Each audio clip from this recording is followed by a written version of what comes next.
നമ്മള് സാധാരണ ജനങ്ങൾ അറിഞ്ഞിരിക്കേണ്ട ചില പ്രഥമ ശുശ്രൂഷകളുണ്ട്.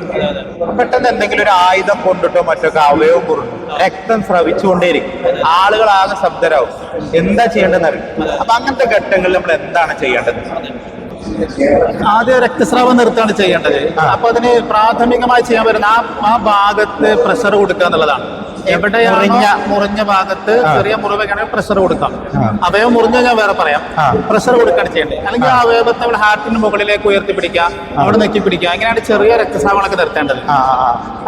ഹൃദയത്തിനാണ് വരുന്നത്, അതിനെ ഉയർത്തി പിടിക്കുക. പിന്നെ സാധാരണ സംഭവിക്കുന്ന ഒരു അബദ്ധം എന്ന് വെച്ചാൽ, ഇപ്പോ ഇവിടെ മുറിവായ ഇവിടെ കോട്ടം വെക്കും. അപ്പോ കുറച്ച് രക്തം വരുമ്പോൾ നമ്മളൊന്നും എടുത്തു നോക്കുമ്പോൾ വീണ്ടും അവിടെ രക്തം പൊടിയും. ഇത് കോട്ടാവാൻ സമയം കിട്ടൂല. അപ്പോ എപ്പോഴും മുറിവായി കഴിഞ്ഞാൽ അവിടെ അടുത്ത കോട്ടം വെക്കുക, അടുത്ത കോട്ടം വെക്കുക. അതിന് മുകളിലാണ് കെട്ടേണ്ടത്. അതിങ്ങനെ ആവർത്തിച്ചോണ്ടിരിക്കുക. ഒരിക്കലും എടുത്തു നോക്കരുത്. ഇങ്ങനെ എടുത്തു നോക്കുമ്പോൾ രക്തം വരും. ഈ അവയവം മുറിഞ്ഞു പോയ വേറൊന്നാണ്.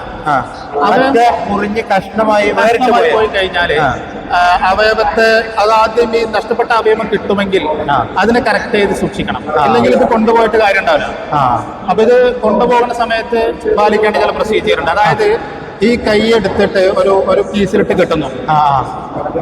കെട്ടുന്നു. അതിന് ആ കീസിനെ വീണ്ടും എന്ത് ചെയ്യുന്നു, ഒരു ഐസുള്ള ബക്കറ്റിൽ ഐസ് ഇടുക, അതിലേക്ക് ഈ കീസ് ഇറക്കി വെക്കുക. ഒരിക്കലും ഡയറക്റ്റ് ആയിട്ട് ഐസ് ഈ കീസിലിട്ട് കൊണ്ടുപോകരുത്, ഈ കവറിലിട്ട് കൊണ്ടുപോകരുത്. അങ്ങനെ കൊണ്ടുപോയി കഴിഞ്ഞാൽ ഇവിടുത്തെ പ്ലാസ്റ്റ് ചെയ്യാൻ കഴിയില്ല. അതുപോലെ കൊണ്ടുപോകുന്ന സമയത്ത് ശ്രദ്ധിക്കേണ്ട കാര്യം, ഈ കൈ അവയവം മുറിഞ്ഞ കൈയിനെ കെട്ടണം. ബ്ലേഡിങ്ങിനെ കെട്ടണം. അതെ, എവിടുന്നാണ് മുറിഞ്ഞു പോയതെങ്കിൽ ഇവിടെ കെട്ടണം, ഇവിടെ തൊട്ട് മുകളിൽ കെട്ടണം. ഈ കെട്ടുമ്പോൾ ശ്രദ്ധിക്കേണ്ട കാര്യമാണ്. പലപ്പോഴും അബദ്ധത്തിൽ ഇത് നന്നായിട്ട് കെട്ടിയിട്ട് കൊണ്ടുപോകും. കെട്ടിക്കൊണ്ടുപോകുന്ന സമയത്ത് മുറിവിന്റെ ഇത്ര കുറച്ച് കയറ്റി കെട്ടാം, നമുക്ക് ഇവിടെ നിർത്താൻ പറ്റിയ രൂപത്തിൽ. ഇത് കെട്ടുന്ന സമയത്താണ് പ്രത്യേകം ശ്രദ്ധിക്കേണ്ടത്. ഇങ്ങനെ പിടിച്ചിട്ട് ഒരു കെട്ടിന് ശേഷം ഇത് ലൂസായിട്ട് കെട്ടാം, ഇതിന് മുകളിൽ കെട്ടാം. ഇത് കുറച്ച് ടൈറ്റ് ആയിട്ട് കെട്ടുന്നു. ഇങ്ങനെ കെട്ടിന് ശേഷം ഇതിപ്പോ ലൂസാണ്, ഇവിടെ രക്തം ശ്രമിച്ചുകൊണ്ടിരിക്കും. ഇത് നേരത്തെ നമ്മൾ പറഞ്ഞല്ലോ എന്താ ചെയ്യേണ്ടത്. ഇത് നമ്മൾ ചെയ്യേണ്ടത് ഇത് ടൈറ്റ് ആക്കുകയാണ് ചെയ്യേണ്ടത്. ഇങ്ങനെ ബ്ലോക്ക് ആക്കിയിട്ട് രക്തം നിർത്തുന്നു. ഓരോ 10 മിനിറ്റ് സമയത്തിൽ ഇത് അയച്ചു കൊടുക്കണം, ഹോസ്പിറ്റലിൽ എത്തുന്നവരെ ഇടയ്ക്കിടയ്ക്ക് ഇത് അയച്ചു കൊടുക്കണം. അപ്പൊ ബ്ലീഡിങ് രക്തസ്രാവം വീണ്ടും വരും. പുറപ്പെട്ട രക്തം കൊണ്ട് പുറത്ത് പോയിക്കോട്ടെ. ഇത് രക്തോട്ടം ഉണ്ടാകാൻ വേണ്ടിയിട്ട്, അല്ലെങ്കിൽ രക്തം പൂർണ്ണമായി നിറച്ചു കഴിഞ്ഞാൽ ഇവിടെ പ്ലാസ്റ്റിക് ഇത് എന്താണ്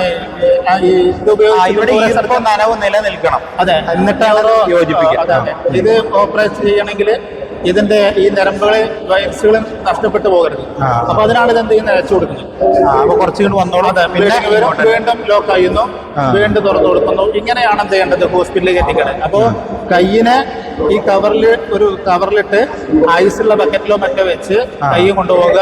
തൊട്ടടുത്തുള്ള ഒരു ന്യൂറോ സർജൻ ഹോസ്പിറ്റലിൽ എത്തിയാൽ എന്ത് ചെയ്യാൻ പറ്റും, ഇങ്ങനെ കൊണ്ടുപോയാൽ ഈ കൈയിനിവിടെ തുന്നിച്ചേർക്കാൻ യോജിപ്പിക്കാൻ പറ്റും. അത് ഇത്ര സമയത്തിനുള്ളിൽ കൊണ്ടുപോകണം. അങ്ങനെ പരമാവധി വേഗത്തിൽ എത്തിക്കാന്നതാണ്. ഇത് വെറും ഫസ്റ്റ് എയ്ഡ് മാത്രമാണല്ലോ, ചികിത്സ. എത്രയും പെട്ടെന്ന് ഈ സംവിധാനമുള്ള ഹോസ്പിറ്റലിലേക്ക് രോഗിയെ എത്തിക്കാൻ